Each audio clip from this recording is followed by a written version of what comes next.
Urban FM 104.5. Urban FM 104.5. Vous êtes sur les 104.5 Urban FM. La station urbaine, on est avec Jean-Paul. Jean-Paul, bonjour.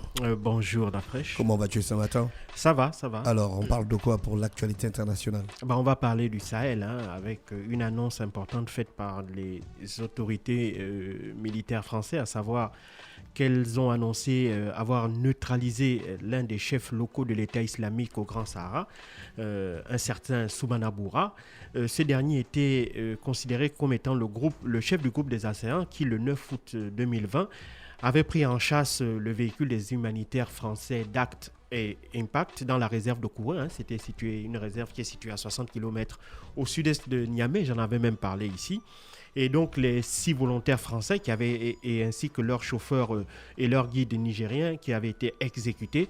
Cette mort avait évidemment frappé la communauté internationale, déjà par le fait que le lieu même le lieu où ces assassinats avaient été perpétués, c'était à 60 km à peine de Niamey au Niger. Donc on est dans la banlieue de la capitale nigérienne, une zone qui est censée être une zone verte, donc une zone sécurisée. Et puis c'était une zone qui était prisée par les touristes parce qu'évidemment ils venaient observer notamment les girafes qui, selon les guides, passaient par là. Et donc le chef de ce groupe de djihadistes, là, Soumana Boura, était donc activement recherché depuis ces attentats du 9 août 2020 et les autorités françaises ont annoncé qu'ils l'ont finalement neutralisé hier. Même si on ne connaît pas exactement aujourd'hui les circonstances dans lesquelles évidemment ce dernier a été d'abord localisé puis neutralisé, tout ce qu'on peut dire c'est que selon certaines indiscrétions, il aurait été abattu par un missile lancé par un drone et que celui-ci évidemment l'a immédiatement mis hors d'état de nuire. Maintenant on ne connaît pas par quelles circonstances ils ont pu le localiser et l'identifier de manière certaine. On ne le saura pas pour le moment parce que c'est une question de sécurité et de renseignement militaire. Mais évidemment, pour les autorités françaises, c'est une annonce extrêmement importante. Pourquoi? Parce qu'elle vise d'une part à essayer de rassurer les gouvernements africains, notamment ceux qui sont impactés par sa politique de redéploiement qu'elle avait annoncé il y a quelque temps, c'est-à-dire que au lieu de s'assurer d'avoir un rôle à la fois de lutter contre le terrorisme et assurer la protection des civils, Emmanuel Macron l'avait annoncé ici et ça avait même fait l'objet de tensions avec notamment le Mali, le fait que la France avait décidé unilatéralement, selon les propos de Choguel Maïga, le Premier ministre malien, la France avait décidé de revoir son dispositif dans le Sahel en notamment fermant certaines bases du Mali, notamment celles de Tombouctou et de Tessalit, et essayer de les redéployer, notamment beaucoup plus vers la frontière, vers la zone des 3 frontières entre celles du Niger, du Burkina Faso et du Mali. Et donc, au lieu de rester beaucoup plus à l'intérieur de l'État malien, et pour essayer et en plus recentrer, bien entendu, ces activités pour les orienter exclusivement, notamment vers la lutte contre le terrorisme. Et donc ce redéploiement ou ce changement de dispositif militaire, comme je l'ai expliqué, avait suscité non seulement la colère des autorités maliennes, mais aussi des inquiétudes d'autres membres, notamment du G5 Sahel, cette force multinationale africaine qui a été mise en place avec le soutien de la France pour évidemment lutter contre le djihadisme dans cette région-là. Ils étaient inquiets, évidemment, parce que il n'était pas particulièrement sûr de la rapidité avec laquelle ce changement devait être opéré et surtout des effets en matière de lutte contre le terrorisme qui étaient attendus. Et donc, grâce à cette nouvelle, la France donc veut montrer aux États africains, notamment aux pays du G5 Sahel, qu'elle reste là évidemment et que ces efforts en matière de lutte contre le djihadisme sont toujours aussi intenses.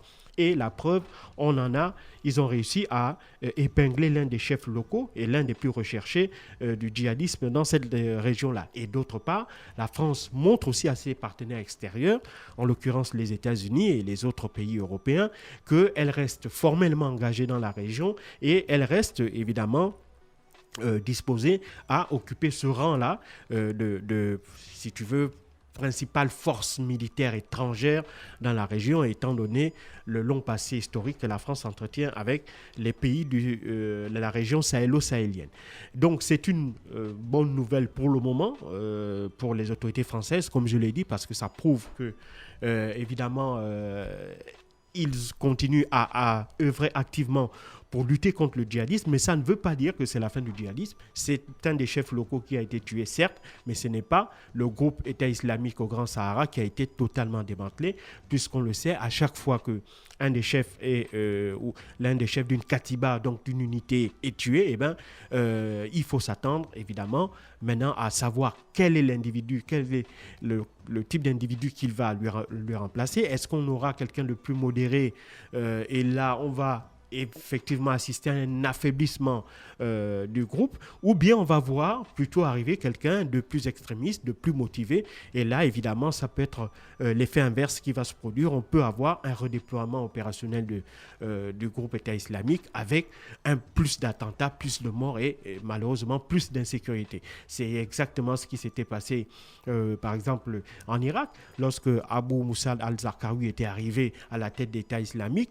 Il avait étendu de l'Irak vers la Syrie, et aujourd'hui on parle de l'État islamique aussi bien en Syrie qu'en Libye, qu'au Grand Sahara et même jusqu'en Somalie. Donc c'est pour dire que le fait que l'on tue en général un chef djihadiste aujourd'hui, on le sait, on l'a vu même avec Oussama Ben Laden, Al-Qaïda existe aujourd'hui malgré la disparition d'Oussama, même si aujourd'hui Al-Qaïda a perdu de sa superbe devant l'État islamique, parce que ces deux groupes-là s'affrontent même sur certains théâtres. On le voit par exemple en Afghanistan.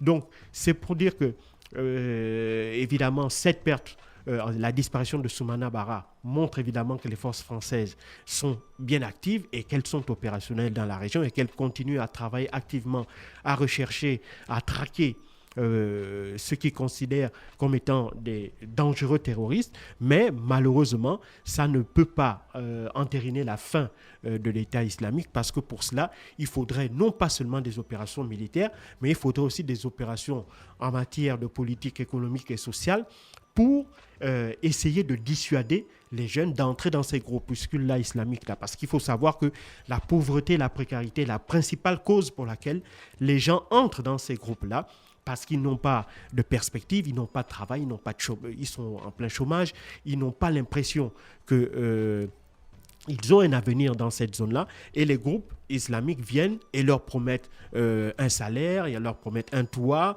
et surtout leur promettent un combat avec probablement un paradis après la mort.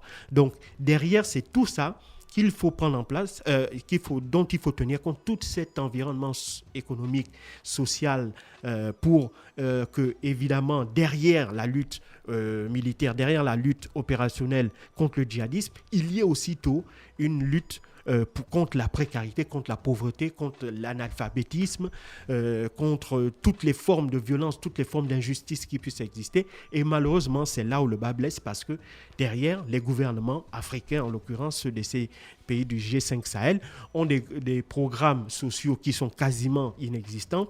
Et la place vide laissée par la disparition, le départ d'un groupe djihadiste, fait que rapidement, soit un autre groupe djihadiste se reforme, soit c'est le même groupe djihadiste qui revient, et on retombe toujours dans les mêmes travers. Donc malheureusement, c'est une très bonne nouvelle plutôt de savoir que on a un terroriste de moins dans la région. Pour la sécurité des populations, c'est bien. Malheureusement, c'est une solution ponctuelle, mais si tu veux, la racine du mal reste tout entière, et cette racine, c'est la pauvreté et la précarité.